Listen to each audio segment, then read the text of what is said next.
All right, let's do some Act 3, Scene 5. Now, the timetable gets a little muddled here because so much is happening all at once. And it just doesn't seem to be enough time in one day. And remember that Romeo and Juliet met each other last night and then got married this afternoon. Then after the marriage, let's say like, I don't know, four-ish, Romeo kills Tybalt. Then that whole thing falls apart. And then let's say that Romeo is at Friar Lawrence's like 9-ish at night. And then after that, he goes to Juliet's house. And this is in the morning, right? So Romeo and Juliet, oh man, Romeo and Juliet have consummated their marriage. It's done, right? Now the sun is coming up and Romeo needs to leave. All right, so that's the time that we're doing. So Romeo and Juliet are on her balcony or in her bedroom, right? The sun's coming in, and Juliet says, "Wilt thou be gone? It is not yet near day. It was the nightingale and not the lark that pierced the fearful hollow of thine ear. Nightly she sings on yon pomegranate tree. Believe me, love, it was the nightingale. It was the lark, the herald of the morn. No nightingale. Look, love, what envious streaks do lace that severing clouds in yonder east. Night's candles are burnt out, and jocund day stands tiptoe on the misty mountain tops. I must be gone and live, or stay and die. Yon light is not daylight. I know it. It is some meteor that the sun exhales to be to thee this night a torchbearer and light thee on thy way to Mantua. Therefore stay yet. Thou needest not be gone." So we're going to make a note right here, a comment, and we're going to say here it is interesting because night symbolically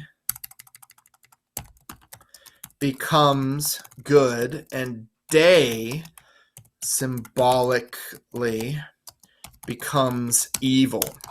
And traditionally in literature, it's the opposite, right? Traditionally in our movies and our books, night is bad. That's when the bad things come out, right? That's when the monsters happen. When the sun goes down in a horror movie, you know bad things are going to start happening. But here it's switched. And so the night symbolically becomes this heaven, this good place, whereas night or day symbolically becomes evil because Romeo has to leave. Let me be taken. Let me be put to death. I am content, so thou wilt have it so. I'll say yon gray is not the morning's eye. 'Tis but a pale reflex of Cynthia's brow. Nor that is not the lark, whose notes do beat the vaulty heavens so high above our heads. I have more care to stay than will to go. Come, death, and welcome. Juliet wills it so. How is it, my soul? Let's talk. It is not yet day. And so he says, fine, I'll stay and I won't leave because Juliet wants me to. It is, hie hence, be gone away. It is the lark that sings so out of tune, straining harsh discords and unpleasing sharps. Some say the lark makes sweet division. This doth not so, for she divideth us. Some say the lark and loathed tone change eyes. Oh, now I would they had changed voices too. Since arm from arm that voice doth us affray, hunting thee hence that hunts up to the day. Now, oh, now be gone, more light and light it grows. More light and light, more dark and dark our woes. So we've had this little brief respite from the awful things that are happening in Act 3. We've had this little cute scene where they're in love and they've finished their marriage, and now he has to leave. So the nurse comes in. Madame, nurse, your lady mother is coming to your chamber. The day is broke. Be wary. Look about. And the nurse leaves.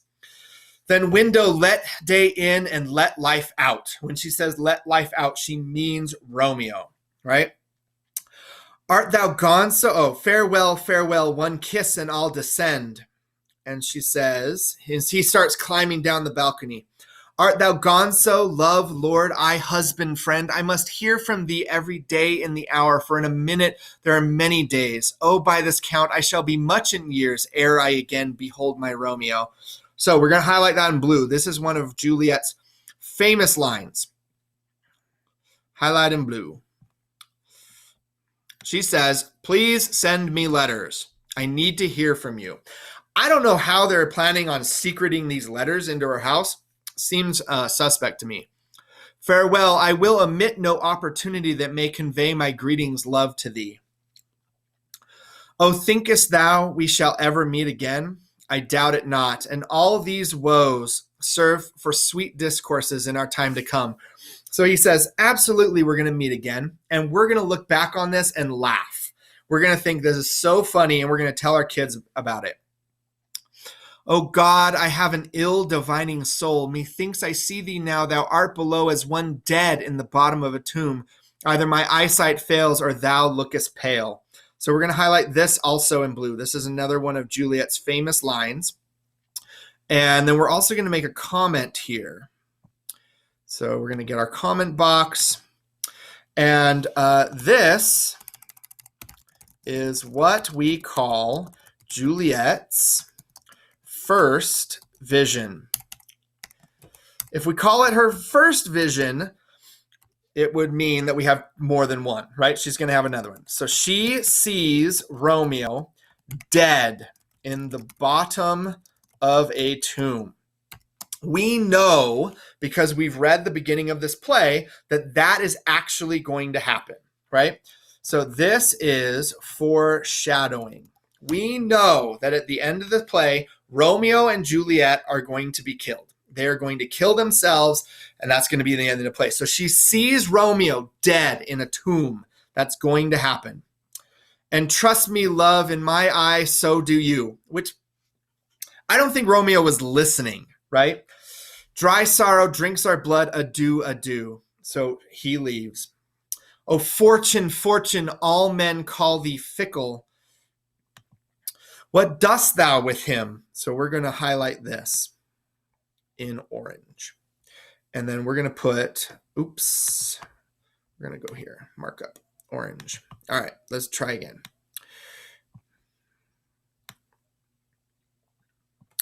And then we're going to put our comment box here.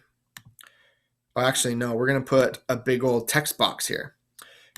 Because when she's talking about fortune, she's really talking about fate, just like always.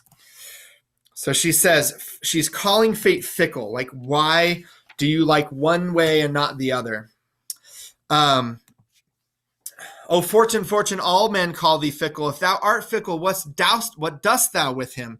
That is renowned for faith. Oh, be fickle, fortune, for then I hope thou wilt not keep him long, but send him back. So her hope is that Romeo won't be gone for very long, that he'll come back really soon. But we saw the vision. We know what's going to happen in the play. That's not going to happen. So Lady Capulet outside the door. Ho, daughter, are you up? Who is it that calls? Is it my lady mother? Is she not down so late or up so early? What unaccustomed cause procures her hither? Remember that she's not used to her mother coming and talking to her. So Lady Capulet comes in. Why, how now, Juliet? Madam, I am not well, evermore weeping for your cousin's death. So we're going to highlight that, which that's what they think, that she's weeping for Tybalt. But it's nice that Tybalt died. Not nice that anyone dies, but nice that we have this plot point so that Juliet can hide her actual sorrow.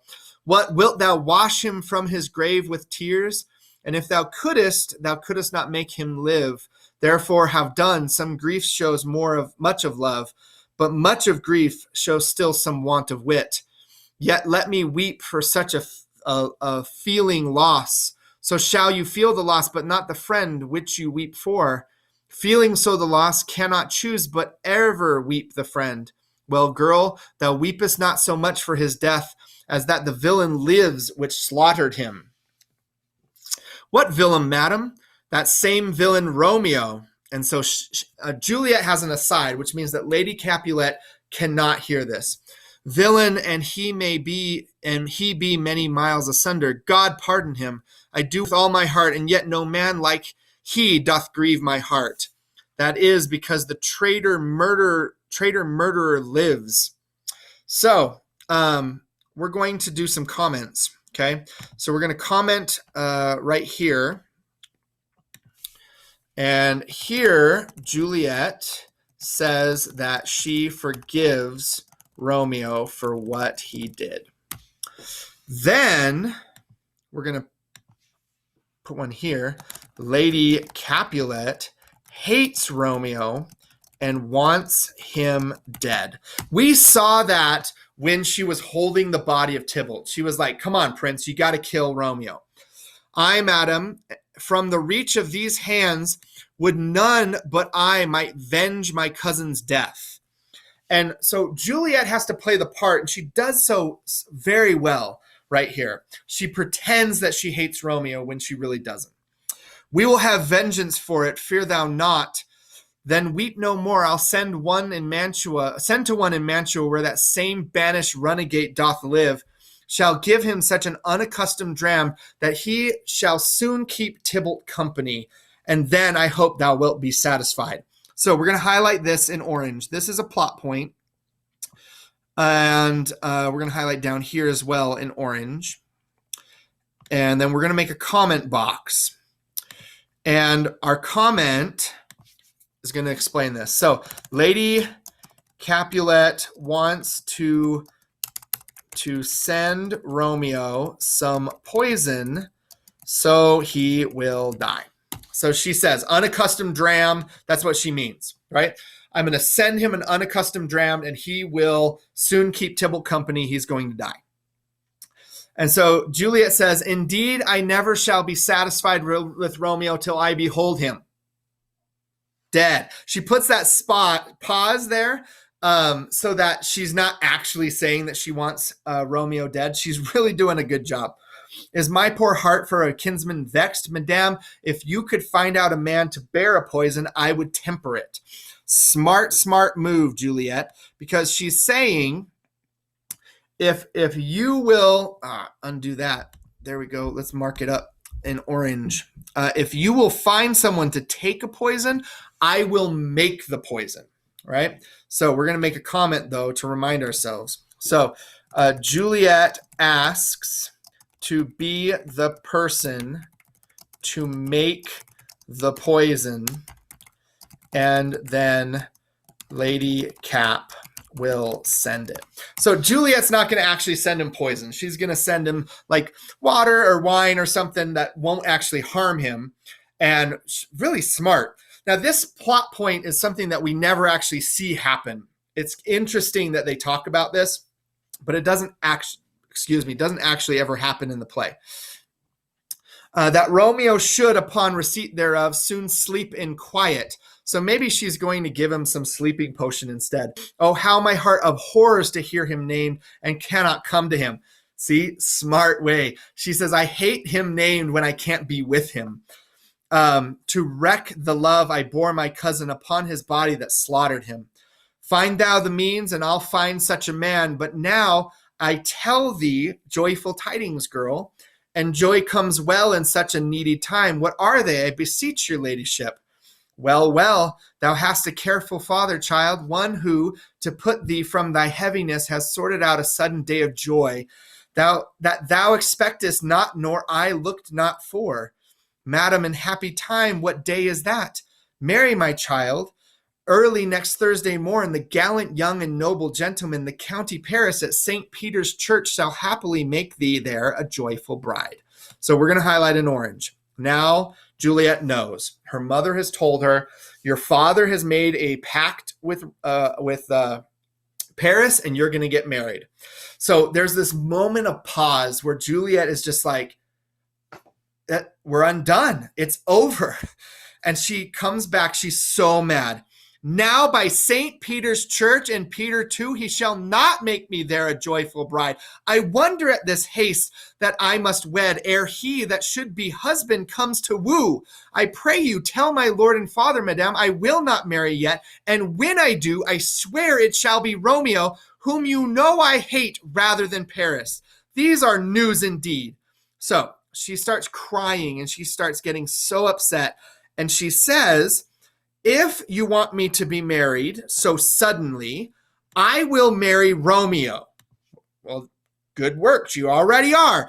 I know that you will be really mad if I marry Romeo. So Juliet throws a fit and says that she would rather marry Romeo than Paris.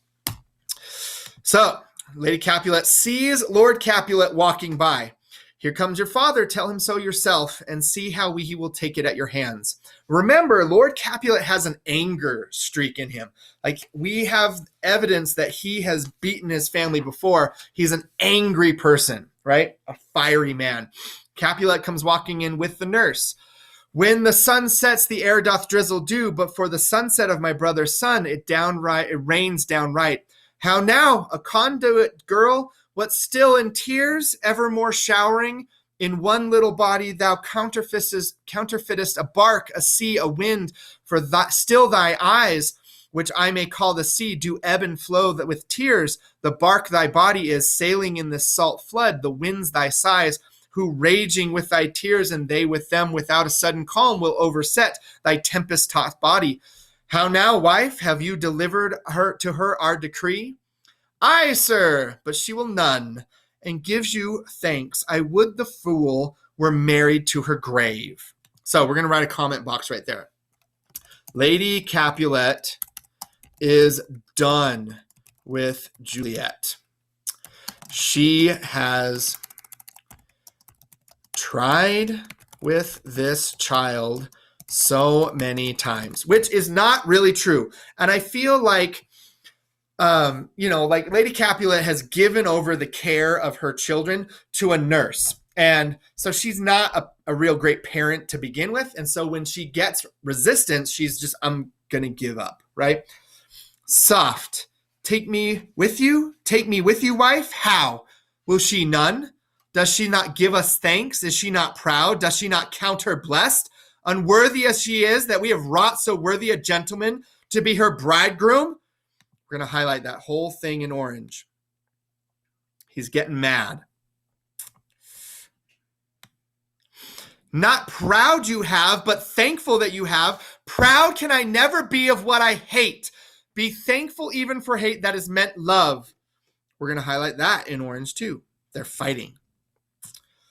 How now? Chopped logic. What is this? Proud, and I thank you not, and yet not proud. Mistress minion you. Thank me, no thankings, no proud me, no prouds. But fettle your fine joints gets Thursday next to go with Paris to St. Peter's church, or I will drag thee on a hurdle hither. Out, you green sickness carrion. Out, you baggage, you tallow face. Ouch. He's like telling her, calling her names. It's awful. Fie, what are you, mad? So Lady Capulet gets between them, right? And then Lord Capulet backhands his wife. So we're going to make a comment right here. She tries to get in the middle of it and she gets hit.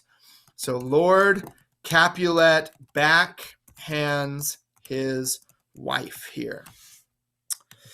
So Juliet gets down on her knees. Good father, I beseech you on my knees, hear me with patience, but to speak a word. Hang thee, young baggage, disobedient wretch. And I've seen sometimes where he grabs Juliet by the hair and like pulls her out into the hall. I tell thee what, get thee the church a Thursday or never after look me in the face. Let's go ahead and highlight that in orange. So he says, you'll do what I say or don't ever look me in the face again. Speak not, reply not, do not answer me. My fingers itch. He wants to hit somebody again. Wife, we scarce thought us blessed that God had lent us but this only child. But now I see this one is one too much, and that we have a curse in having her. Out on her, Hilding. So we're going to underline curse.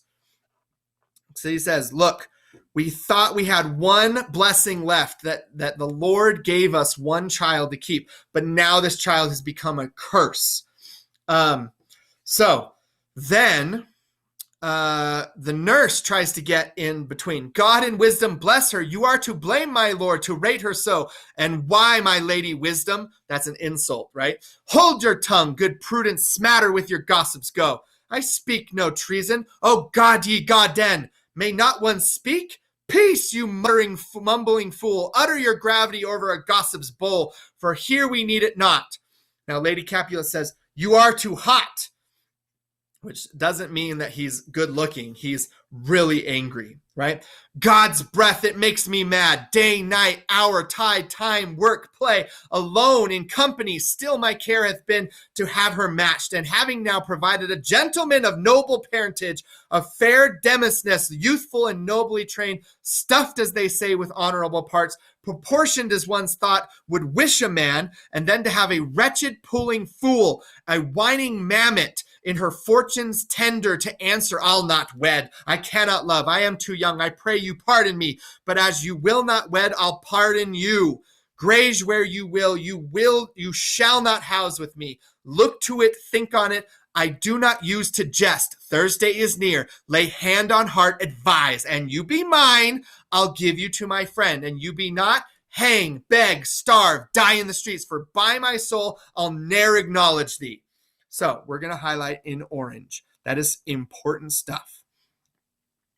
And then we're going to make a comment box right here. So Lord Capulet is saying, either you marry Paris, like I said, or I will disown you. So that means that she will be kicked out from the family, and I don't care where you go. Go wherever you want.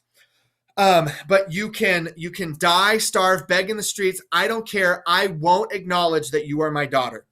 Now, I've had a lot of students that say, well, why doesn't she just do that? She could just go and be out in the streets and then go to Mantua and be with Romeo. The problem is it wouldn't actually work that way, right? So she would go and be thrust out onto the streets, but she could not go to Mantua. She would be poor, destitute, starving in the streets. But if she left town, people would find out, and then they would come probably and kill both Romeo and Juliet. The Capulets would come with a whole bunch of people, and, it would all be over. Nor what is mine shall never do thee good. Trust to it, but think you I'll not be forsworn. And then he leaves and maybe pushes the servant out of the way.